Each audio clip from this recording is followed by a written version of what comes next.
Hi guys, Beth here, aka Mediagirl94. Welcome back to the channel and welcome back to another anime music video reaction. If you haven't already checked out the title, today we are checking out the anime opening for Tokyo Revengers Season 1, Cry Baby by Hige Dandism. I always struggle with Japanese pronunciation, so I kind of wrote it down just to the side of me, so hopefully I said that right. But let me paint a picture for you. The year is 2021. This anime had like a chokehold on the anime community, and this opening had a chokehold on the anime community, and it was very depressing to say 2021, and now we're in 2026 and we've only had like 3 seasons of Tokyo Revengers, and you know, we are finally getting a season 4. But yeah, if you can't already tell, I love Tokyo Revengers. It is probably my favourite anime and manga series of all time. But yeah, anyway, enough about that. Today I'm going to be checking out the music video for the anime opening. Now, I'm not checking out the animated clip, because usually with anime openings, the openings can be between like 30 seconds to like a minute.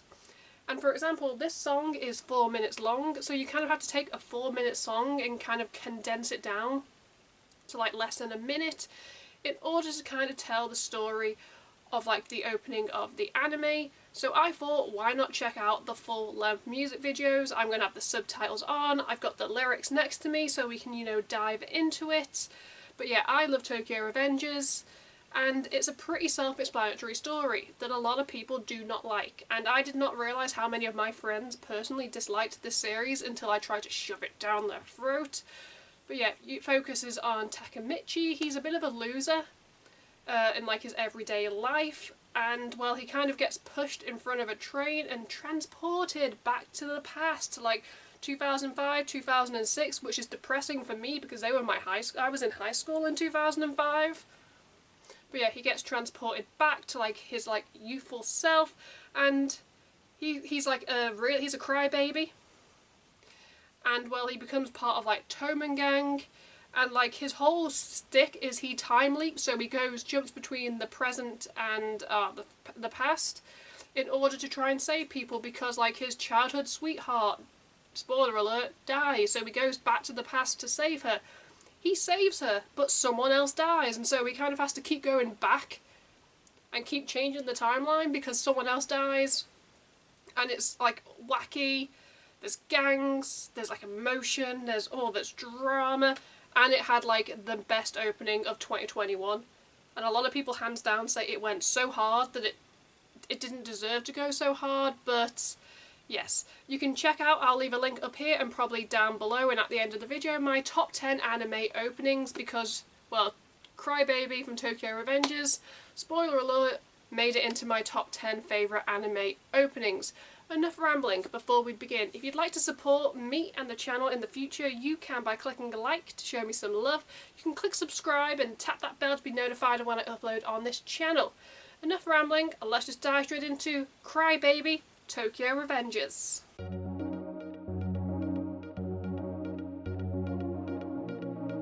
Okay guys, subtitles are on, let's press play and see what it has to offer. I'm living the scrapyard because if you know, you know, bloody Halloween.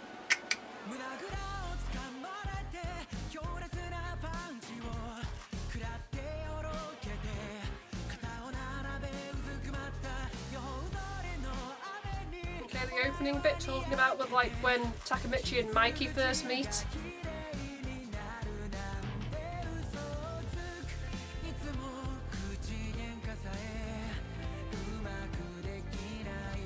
I'm loving the vibe in this video.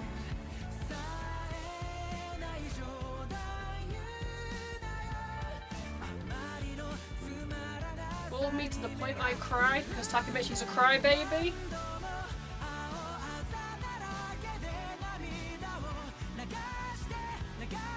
He's going hard on that piano.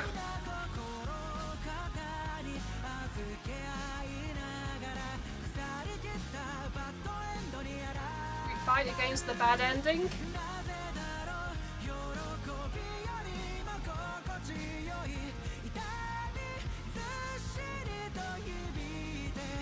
anime openings go so freaking hard.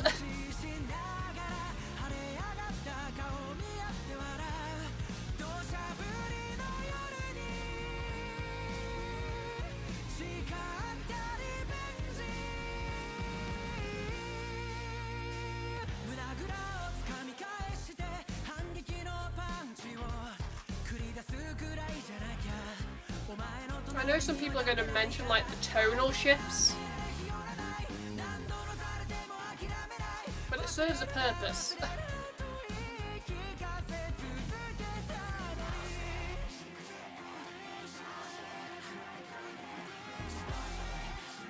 This is epic.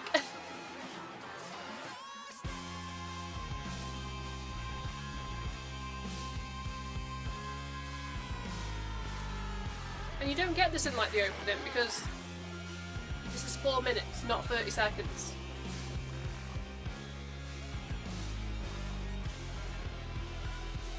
All those hands.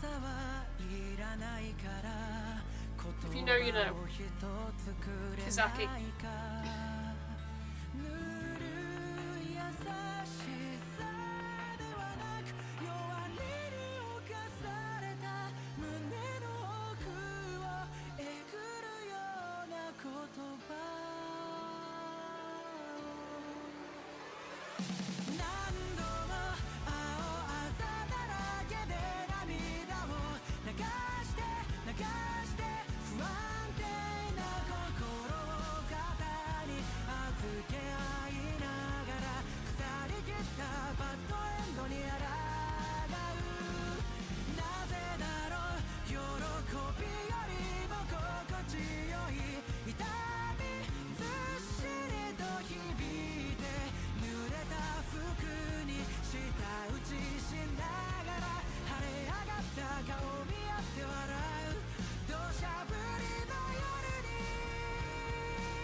I'm smiling.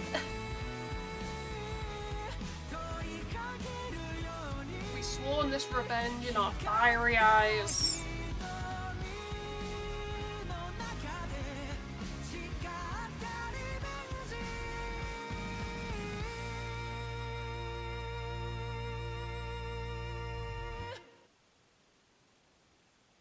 Okay guys, that was Cry Baby, the anime opening for season 1 of Tokyo Revengers.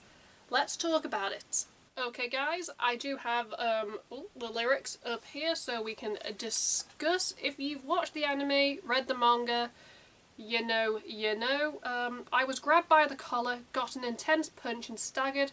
I crouched down shoulder to shoulder together with you. You are grinning at the expected rain and telling me a lie that the rain cleanses our wounds. Now, there is like a scene, spoiler alert, where Takemichi, who is like the main lead, he takes a beating, and then Mikey, who is like the leader of Toman, comes along and is kind of like grabs him and is like, we're going to be best friends from this day on. And so, you know, I kind of like that. Generally, you can't even argue well, so don't make a dull joke that bored me to the point I cried.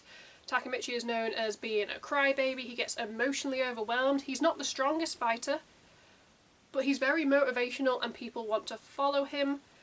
Don't know why comfortable pain affects me more heavily than joy. While tut-tutting on wet clothes, we look at our swollen faces and laugh on this drenching night we sworn our revenge.